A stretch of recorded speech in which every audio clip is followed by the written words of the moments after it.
I just wanted to touch base with the heavy duty special that I've got here.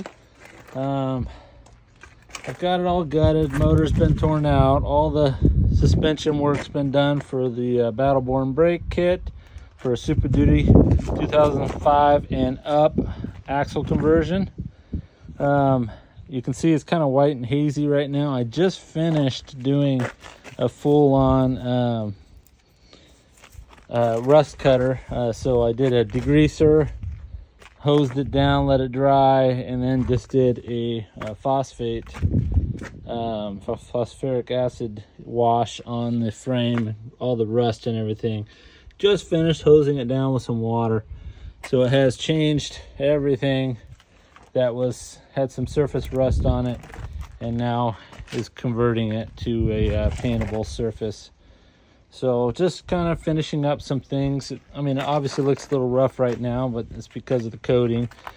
And with the water, it'll take a few days to fully dry, but all this will turn into a more of a blackish color as the rust dies.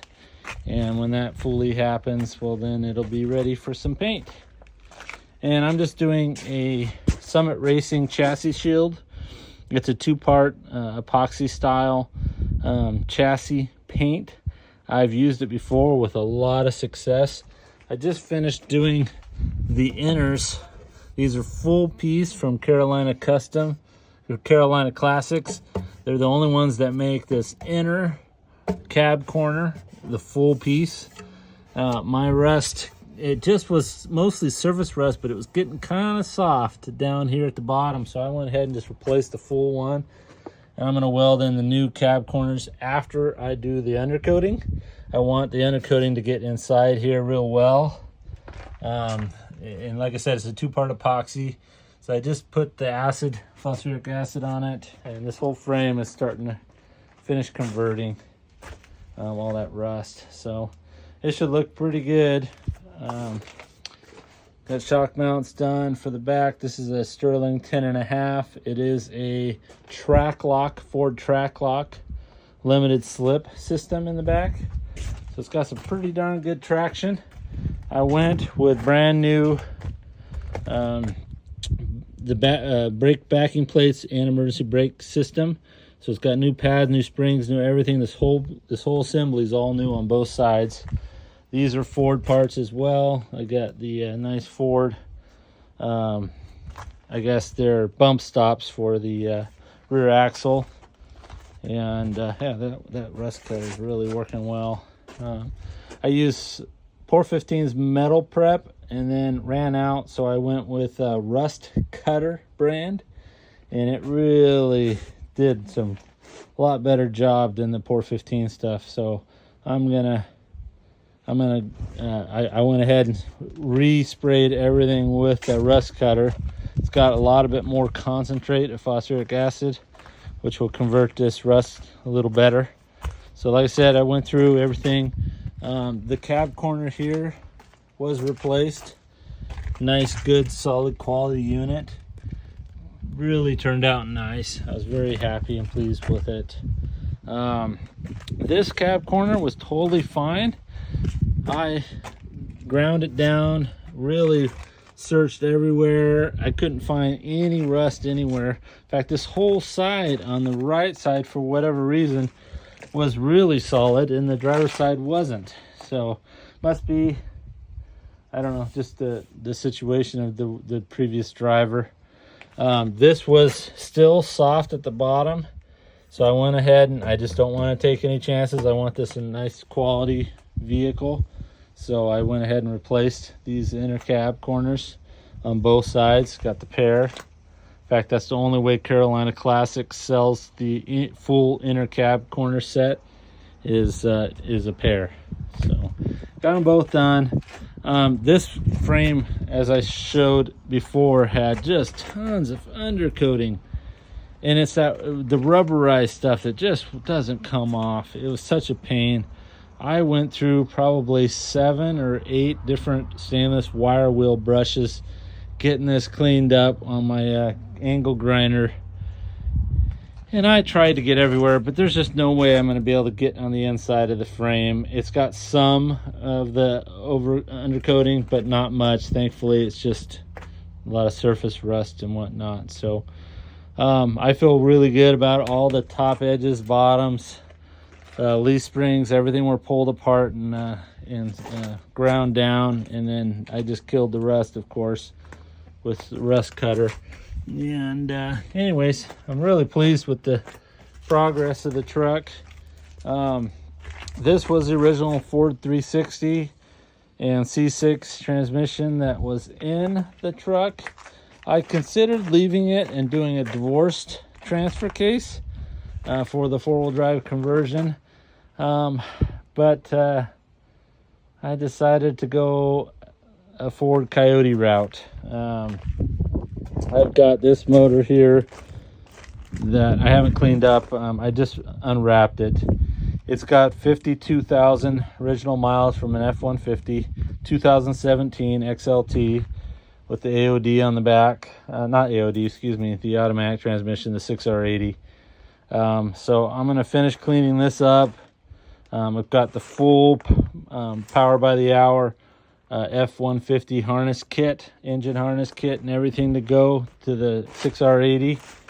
And I'll get this all converted up, get this cleaned up, and then that motor and the 6R80 are going in the heavy duty special. My wife calls this truck special, just special. Anyways, it's an awesome project. Super excited with the progress. Like I said, it's got the Super Duty steering system in it, full on Super Duty axle conversion. It's got a nice notch right here in the frame for, and then the bump stops will come down right about here, so it'll stop the axle, but that'll be plenty of articulation with the spring. So like I said, it's coming along. Super excited. This is kind of the undercoating that was all over the underneath of the cab and all over the frame. It's just a really thick, I don't know, it's like a putty. Anyways, I'm gonna sandblast a lot of this and grind it up and clean it up, and then this is gonna get rhino lined on the inside, or raptor lining. So just kind of clean this all up. So that'll be the inside of the bed. Yeah, so that once this is all undercoated, and I get the cab corners done, the outside cab corners are coming. They're not here yet. Another Carolina Classic steel. So get these welded up. After I undercoat, then I'll coat this. Then I'm going to take this off right through here, and this will be raptor lined to match the bed. So I'll do that at the same time. The underneath of the truck, I ground down. So I ground all that rubberized undercoating off.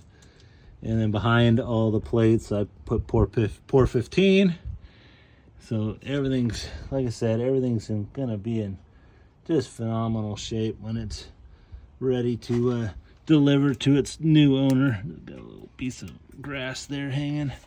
Anyways, super excited. Like I said, I went through, it's got all new bearings and seals, hub, O-rings, everything, full kit inside.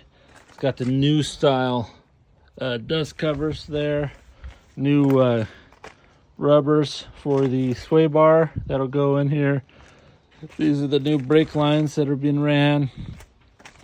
They go off the, it's not a proportioning valve, it's just kind of a splitter valve there. It doesn't really do any separation there. It's mainly for emergency pressure differentials there. But yeah, this truck's moving right along. So I'm gonna for the Coyote swap, I made some custom templates. They bolt to the 3 bolts here that usually hold the accelerate pedal. I didn't want to take this away in case someone didn't want a Coyote in it, and they wanted to put this back. Anyways, it's a beautiful plate that goes here. It follows this curve, and it's got a nice rubber seal behind it that seals that up. That'll look real good. And again, I didn't want to just weld this up in case someone wanted to bring it back to its original glory with the with a Ford 360 and so forth. I got a vintage air system with air conditioning and whatnot. I'm gonna pull this original air box out tomorrow, get all these hoses out, and then mount in the vintage air system and start getting that done. The Coyote mounts for the motor are coming from Fat Fender Garage. They'll be here Friday, so I'll get those mounted in here, and then the undercoating is actually going to be done day after tomorrow, so it'll be ready for the motor mounts. So the undercoating will be done, and then I'll paint the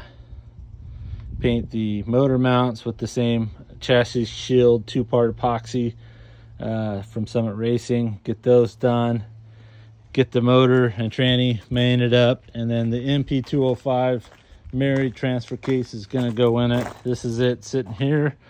I've got an advanced adapter kit that I'm putting on the 6R80 that I just have adapted to fit the MP205. This is a typical Ford part-time transfer case. I'm just going to clean this up and paint this. This is in awesome shape. All the seals I just replaced on the yokes, so there's no leaks from this thing. It's in great shape. So it was married to the MP 435 4-speed, but pulled that apart. Anyways, awesome project coming right along. I'm trying to get all the intercoating, motor and everything mounted in it. It's ready to start rolling. I have it on these jack stands only because I need to do the undercoating, and I'm not going to paint the outside of the hubs, so undercoating is going to go all everywhere except for the outside hubs. So that's why I have the jack stands on the very outside, so I can get all the painting done, everything cleaned up. And once the undercoating is on, the wheels and tires will go back on, the motor will get mounted in with the tranny. Then the transfer case will get on, and a custom cross member that ties the two Super Duty radius arm brackets. They'll strengthen they'll tie to the frame and to the brackets, and that'll hold up the transmission and transfer case setup, you know, that as it should. And I will cut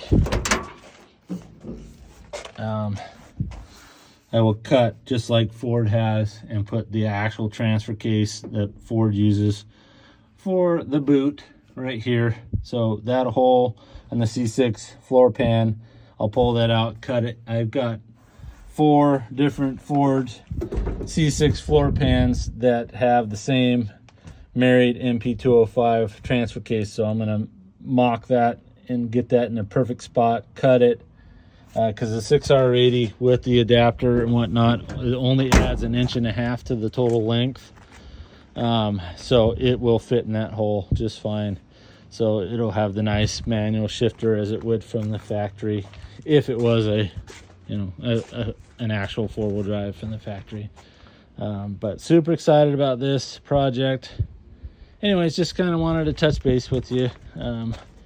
I haven't done a video in a little while because I have been working on it. Just it's been going a little slower than I had anticipated. The undercoating took me an extra 3 weeks to get off. Just enormous amounts of labor to get that undercoating off. It's just so devastating. I hate that stuff. The rubberized just doesn't belong. It needs to be an epoxy or some like a Por 15 or some kind of a actual chassis rust converter slash seal paint that goes on this. There's the VIN number, which matches. I guess I never did this before, and I probably should. Which matches that guy and this pillar. Anyways, all the numbers match. Oh, and so I did, when I did the rust, this one little side right there, the actual seat support bracket cross member did have a little rust. So that, again, from Carolina Classics, got that welded in. I'm going to grind these down flat. I'm going to do a Por 15 in here and then I'll do a little bit of Dynamat, just sporadic. It's not really designed to be put everywhere. It's just more of a vibration panel, so I'll put that sporadically underneath the carpet kit, which new carpet kit will go in. I've got a new chrome Ranger XLT matching dash. All the rest of the dash stuff is in perfect shape. Of course, this bottom valance will have to come out, which is kind of sad, in order to put the vintage air system in, but it is what it is. It's the only way to make it really look right. But like this, I got the steering wheel, so I'm going to keep the original in because it's in perfect shape. Got the original adapter that's kind of a flat ring that goes to the two-wheel drive box. Got that cut off, and it's just a 36 spline, 3/4 36 spline Ford. This is a Borgeson shaft adapter that'll go down here with a short adapter, and that'll tie all that together, and that'll be done. But that way keeps the original Ford steering column, which I really like the quality of a lot better than the aftermarket units. Not saying they're not okay, they're just not great. So I'm gonna keep that. That'll look awesome. I'm just excited. I did make one. This was a fuel selector switch. This truck did not have the auxiliary tanks that go on the outside of the bed, mount to the frame. And Ford never made a plate for this darn thing, so it just had an open plate with 2 holes for the fuel selector switch, fuel tank selector switch. So I went and made a plate and just used the original holes, so it drilled no new holes. This is Dynamat behind it just to seal it up, and it turned out really nice. Again, if someone wants to put a selector switch in, they can. I just wanted to plug that up. I think, why not? If I'm trying to make this thing a little bit better than original and use the original stuff without drilling new holes, that was the way I went. So anyways, I hope you guys enjoyed this video. Hopefully this kind of shows the quality of work I'm doing. Tomorrow I'm going to grind out all this seam sealer and add all new seam sealer in there, as well as the new seam sealer that goes for the inner cab corners along this edge on the inside and around this edge up here. That'll get all sealed up so that when I undercoat it, it'll be all matching. So anyways, thank you, gentlemen and ladies. I hope you guys have a fantastic day. Again, this is 509 Restorations from Central Washington. Hope you guys have a fantastic rest of the week. Thanks.